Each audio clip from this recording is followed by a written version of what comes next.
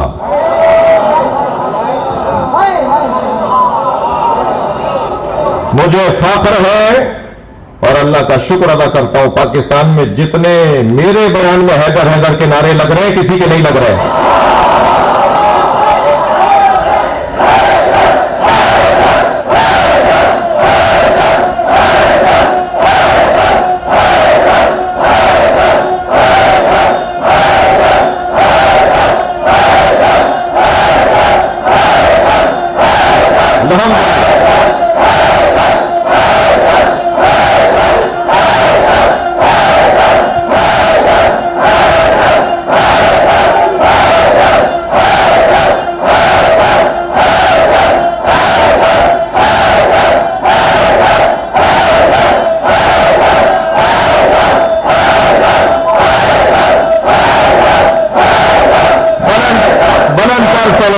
محمد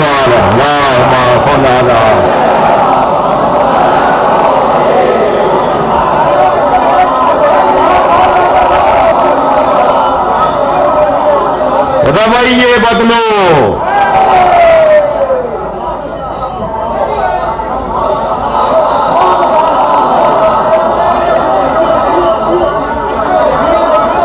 گالیاں دے کر کوئی کبھی نہیں جیتا.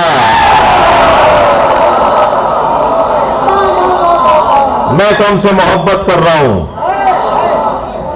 میں اپنے ماحول سے محبت کر رہا ہوں. اپنے وطن سے پیار کر رہا ہوں. اپنے صوبے سے پیار کر رہا ہوں. توجہ کی. میرے مولا نے وہاں کے بھاگنے والوں کے نام بھی بتا دیے. اور جب جنگ جیت کر واپس آئے تو کسی نے کہا مولا چند لوگ بھاگ گئے. حضرت نے فرمایا یہ نسلوں میں صلبوں میں ہر کچھ مدت کے بعد میرے چاہنے والوں کا امتحان لینے آتے رہیں گے.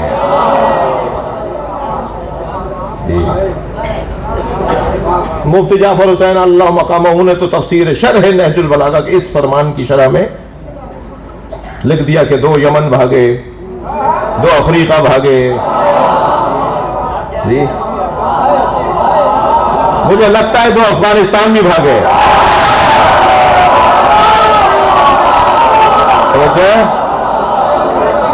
علی کی تلوار سے بچ کے بھاگنے والے. مولا فرما گئے کہ ہر کچھ مدت کے بعد یہ خوارج یہ میرے چاہنے والوں کا امتحان لینے آتے رہیں گے. لہذا پاک فوج کے لیے دعا کریں. کام ان کا ہے. ہم اسلحہ نہیں اٹھا سکتے. شرعاً بھی ٹھیک نہیں ہے, قانوناً بھی ٹھیک نہیں ہے. ہم دیکھیں گے ان کی طرف جن کو اسلحہ اللہ نے دے دیا ہے.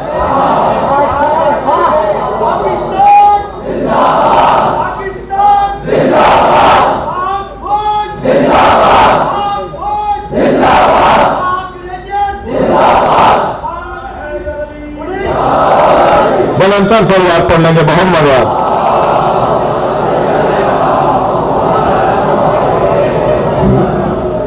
توجہ ہے بات کی. پلٹ آئیے جہاں میں تھا. کہنے لگا توجہ چاہوں گا. کہنا ما عدلتا یا رسول اللہ. تھک تو نہیں گئے؟ یا رسول اللہ آپ نے مال غنیمت تقسیم کرنے میں عدل سے کام نہیں لیا. فغضب غضبا شدیدا واحمر وجهه. سرکار کو چند ہی مرحلوں پر اور موقعوں پر غصہ آیا ہے. ان میں سے ایک جگہ سرکار کے کو غضب شدید غصہ آیا. اور اتنا شدید غصہ تھا سرکار کو اس جملے پر کہ احمر وجهه, سرکار کا چہرہ سرخ ہو گیا. اور پھر فرمایا من یعدل ان لم یعدل اللہ ورسولہ. اگر اللہ اور اللہ کا رسول عادل نہیں ہے تو پھر کون ہے؟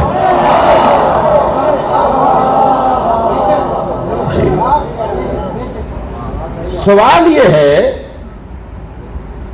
کہ اگر علی قرآن کی تفسیر نہیں بتائیں گے تو کون بتائے گا؟ آپ نے تو کہا کہ تفسیر اٹھا کے لے جاؤ، ہمیں نہیں چاہیے آپ کی تفسیر. اور میرے مولا وہ تفسیر جو نبی نے مولا کو بتائی تھی اور مولا لکھ کر رہا ہے وہ لے گئے. وہ امام حسن کے پاس، پھر امام حسین کے پاس، اب امام وقت کے پاس ہے. جو امام لے کر آئیں گے وہ کوئی قرآن لے کر نہیں آئیں گے. قرآن یہی ہے، تفسیر قرآن ہے جو امام لے کر آئیں گے. علی کے بغیر قرآن، شکایت کریں گے مصطفیٰ قیامت میں کہ علی کے بغیر قرآن سمجھنے والے لوگ. قرآن اور علی کی بات ہو رہی ہے. وَنُنَزِّلُ الْقُرْآنَ مَا هُوَ شِفَاءٌ وَرَحْمَةٌ لِّلْمُؤْمِنِينَ وَلَا يَزِيدُ الظَّالِمِينَ إِلَّا خَسَارًا. یہ پروردگار عالم کا عجیب کلام. اور ہم نے قرآن کو نازل کیا ہے کہ جس میں شفا ہے اور رحمت ہے مومنین کے لیے. اور یہ قرآن ظالموں میں کچھ نہیں بڑھاتا مگر ان کا نقصان. یہ قرآن ظالموں کا نقصان کرتا ہے. یہ قرآن ظالموں کو نقصان میں ڈالتا ہے. ظالم قرآن پڑھ کر اور نقصان اٹھانے والوں میں سو جاتا ہے. وَلَا يَزِيدُ الظَّالِمِينَ إِلَّا خَسَارًا. ظالموں میں اس قرآن سے کچھ نہیں بڑھتا، کچھ نہیں ملتا الا خسارہ، سوائے خسارے کے. جیسے قرآن مجید ظالم پڑھے تو اس کے ظلم میں اضافہ ہوتا ہے. بھئی قرآن تو ہدایت کے لیے آئی تھی. قرآن ہدایت کے لیے، ھدی للمتقین نہیں ہے، ھدی للناس نہیں ہے. پھر یہ کیا قرآن کہہ رہا ہے؟ میں نے پہلی مجلس میں کہا تھا ایک آیت پڑھ کر عقیدہ بنانے والا بند گلی میں کھڑا ہو جاتا ہے. ایک آیت سے عقیدہ بناؤ گے تو 20 آیت کو کیا کرو گے؟ یہ آیت کہہ رہی ہے کہ ظالموں کے نقصان میں اضافہ ہوتا ہے قرآن سے. قرآن ظالموں کے نقصان میں اضافہ کر دیتا ہے. قرآن ھدی للمتقین. جی پہلے تم اپنا دل پاک کرو، پہلے اپنا من پاک کرو، پہلے ظرف پاک کرو تاکہ پاک مظروف اس میں سما سکے. اگر ظرف پاک نہیں ہوگا تو پاک مظروف بھی اس میں نہیں سمائے گا. ظالموں کے نقصان میں اضافہ ہوتا ہے. تو مجھے عزیزو عقیدت بھرا علمی جملہ کہنے دیجئے. جیسے قرآن ظالموں کے نقصان میں اضافہ کرتا ہے، ایسے ہی علی بن ابی طالب فاجروں کے لیے نقصان دہ ہے.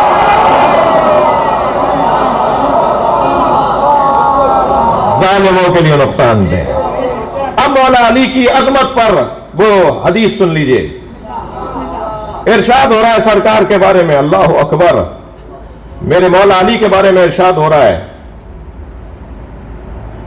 السلام علی نعمت اللہ علی الابرار. سلام ہو اس علی پر جو نیکوکاروں پر اللہ کی نعمت. سلام ہو اس علی پر جو نیک لوگوں پر اللہ کی نعمت. وَنِقْمَتِهِ عَلَى الْفُجَّارِ. اور سلام ہو اس علی پر جو فاجروں پر اللہ کا عذاب، جو ظالموں پر اللہ کا عذاب. علی سے کبھی مومن نے بے خیری نہیں دیکھی اور کبھی فاجر و ظالم نے خیر نہیں دیکھا.